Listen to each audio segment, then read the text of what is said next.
Anthony, go ahead. All right. JT, hey, congratulations on tonight. I know kind of where to start. It's the first time we had a chance to speak with you, but just how long have you been waiting for this opportunity? Can you just explain, it's maybe better for the coaches, I don't know, but why is it taking so long for you to get this opportunity? Yeah, thank you, first of all. And yeah, you said it right there. That is not my decision. I've been getting healthy, getting as many reps as I can on the scout team, trying to get with the receivers as much as I can, making sure I know the playbook and just getting ready. But yeah, it feels really good. This is the first time I've taken a snap since August 31st, 2019, in a whole nother part of the country. And I really couldn't be happier, couldn't be more appreciative to Coach Smart, Coach Monken, and this whole team. Hey, JT,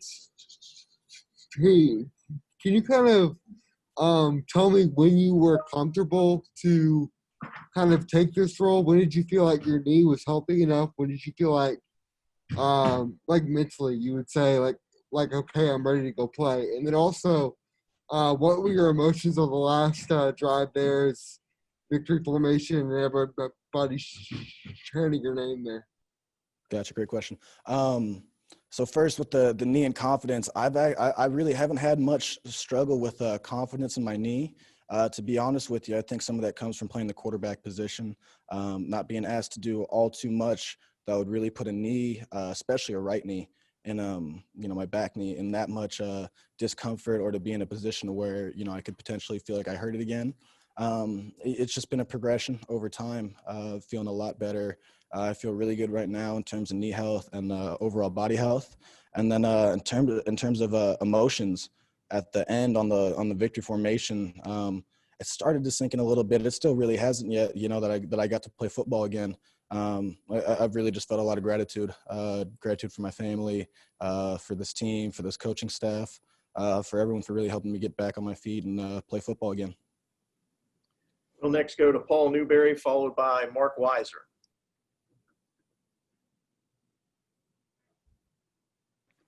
Let me get unmuted there. JT, did you ever imagine after so long away that the first game, was this ever in your mind, a game like this, 401 yards and 4 TDs? Absolutely. It's something you visualize and dream about. You putting up the numbers is, it's great and all, and it's, something you want to do. But, we weren't even paying attention to the numbers or, any of that. It was just executing what Coach Monken called, and I think he dialed up a phenomenal game plan. Receivers did a great job of winning. And, the whole line starting up with Trey Hill, calling out the protections, helping me out and, keeping the whole thing going. It was just a great job from all of us. Hey, JT, can you tell us what brought you to Georgia? The opportunity, was it Coach Monken's offense? Did you think it was a good fit with his pro background? What exactly brought you here? Both of those, absolutely. I think Coach Smart is all about winning no matter what. It's it's something I really respect. I think he does so much himself for the team. He is completely selfless. He is here to help these guys win games and help us achieve our goals. So that's one thing. Two, I absolutely love the state of Georgia. I had been in the South one time for the Manning Passing Academy, and I fell in love with it when I was down in Louisiana. And then absolutely Coach Monken's offense, just getting to talk with him through Zooms when I was in the transfer portal. I knew he was a guy I'd love to play for. We'll next go to Chip Towers, followed by Dean Legge. Yeah, just two questions. One on football, JT. What about being able to do this with the run game struggling such as it was? It looked like you guys were trying really hard to get some kind of a run game going. And then, the offense itself, was that – did you know this was what you were going to have to do today, go deep? You went deep a bunch. So in terms of the run game, I think first you got to give a lot of credit to Mississippi State and that front six and really the D coordinator too as well. They ran a bunch of stunts. They were doing a great job of, playing right into it. And those guys are physical, tough dudes. It's a really good defense, if I'm being honest. And then, also with that, when we on film, we've been such a great run team. And I think, we had to prove ourselves in the passing game a little bit. So they came out and they played a little more cover zero, no safeties. They put a little more man. Really, I think it was their emphasis to try and stop Zeus and Cook from, taking it up on him. And then, no, I did not think we would have to come out and be throwing the ball that much. But, that's football. You play the game, see their game plan, see what they're trying to stop, and then you counter it. Hey, JT, I don't want to read into it too much. You said a couple of times that you were thankful to play football again. Did you think it was that serious coming off of the injury? And then secondly, are we to expect 400-yard passing from you every single game? What do you mean by the first question? Well, like I said, I don't want to read into it too much. You've said you were thankful to play again. Did you think the knee was – Oh, no, I did not think it was the end-all, be-all. Just thankful that I do get to play football. It's been a long time since I've taken a game snap. It feels great to do it again. And then what was the second question again? Are you going to throw for 400 yards every game? We love putting up good numbers, and if the situation presents itself, I'll throw George the ball, I'll throw Kieris, Jermaine the ball, D-Rob, all of them. I'll throw them the ball every time. But if you get a team playing soft, well, I'd have no problem giving Zamir and Cook the ball, and Kenny and Kendall and all those guys the ball every single play. We'll next go to Mike Griffith, followed by Jake Rowe. Yeah, JT, can you just talk about the confidence of putting that ball deep? I mean, you were really pushing it downfield. I know that's what they were giving you, but it just seemed like in a lot of those situations, even third down throws, it was fearless. Did you read that right off the ball, or was that something that happened as the play progressed? Yeah, it was definitely something I saw. Again, they were trying to send a little more pressure. They were playing more one high and zero high than they had shown on film. But that's kind of the thing. If you have George Pickens and Jermaine Burton, if you're not going to throw it up to them, don't recruit them. George will make me look good. Jermaine makes me look good. Kieris makes me look really good when I underthrow a deep ball down the middle and makes a great play. If you're going to give one-on-one with George, Kieris, and Jermaine and all our guys, I'm probably going to want to make you try and show me that you can stop it. JT, I wanted to ask you about that first drive. You hit the 28-yard pass, and then, things kind of get a little bit shaky after that. How big was that in terms of allowing you to shake off the rush, shake off the jitters, and get back to your game? That was huge. It's a great question because that really was it. It's getting your first hit and throwing your first stupid throw. And that's what it was. It was a dumb throw, almost got picked, and then I got hit, and I was like, all right, it's football again. We'll next go to Seth Emerson, followed by Augustus Stone.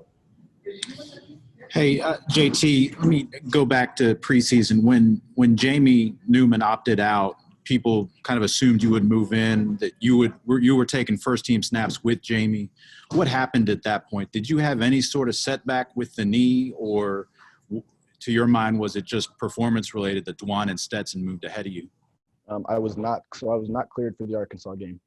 Other than that's really, coach decision based. I think Jamie's decision was separate. I can't speak on it.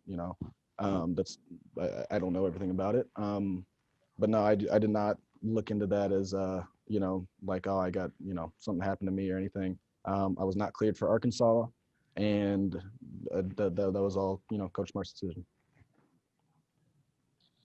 Hey, JT, this is Austin.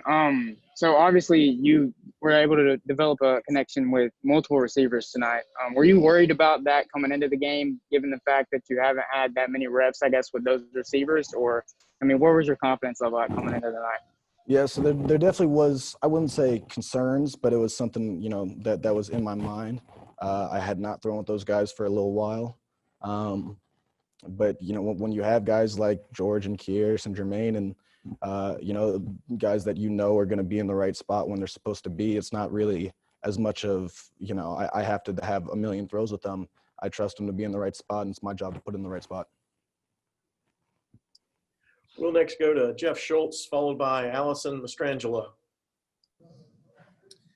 Yeah, JT, following up an earlier question, you said you weren't cleared for the Arkansas game, but when did you feel ready to play, either both physically and mentally in your timing? When did you feel like you were ready to go out there and play this year? I really appreciate Ron Corson, our head of training, because he really did wait till I was ready to play. I'd say as soon as I got cleared, I would say I was ready to go out and play football, but it absolutely should be said that I've progressed, a good amount since then, and we're still progressing every week to try and get, full strength and full health back there.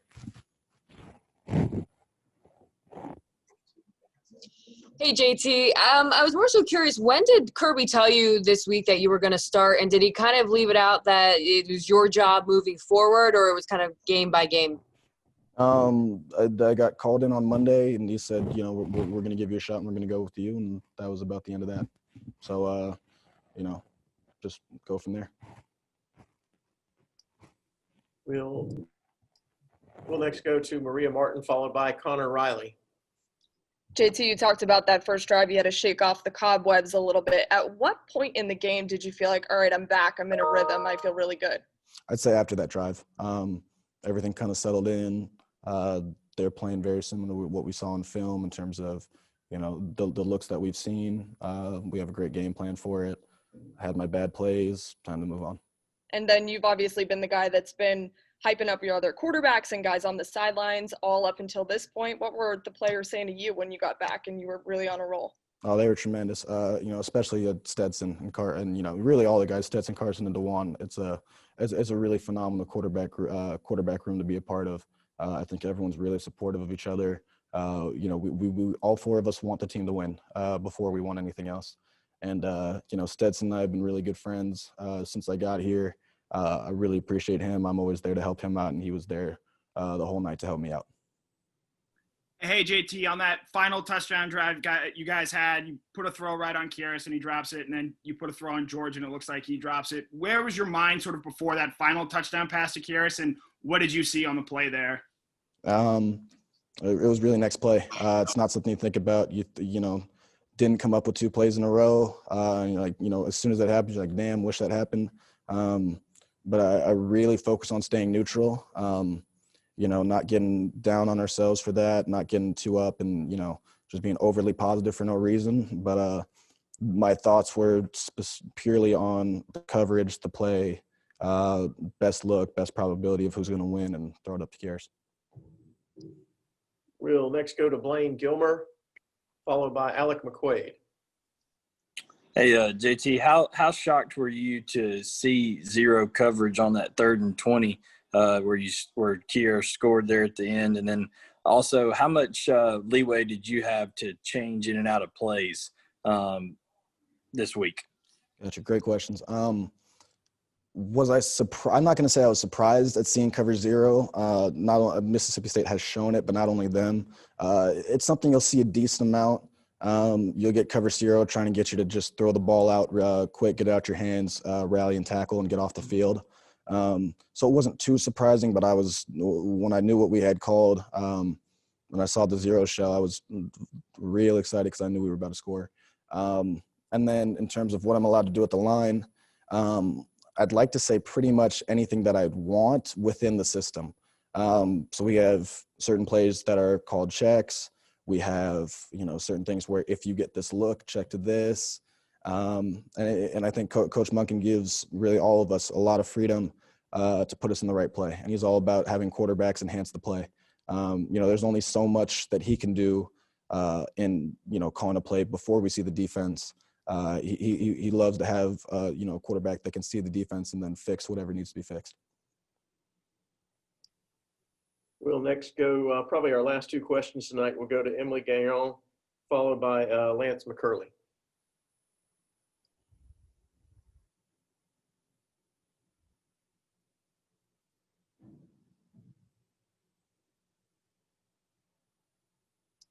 Okay, we'll just go to Lance McCurley for our final question this evening.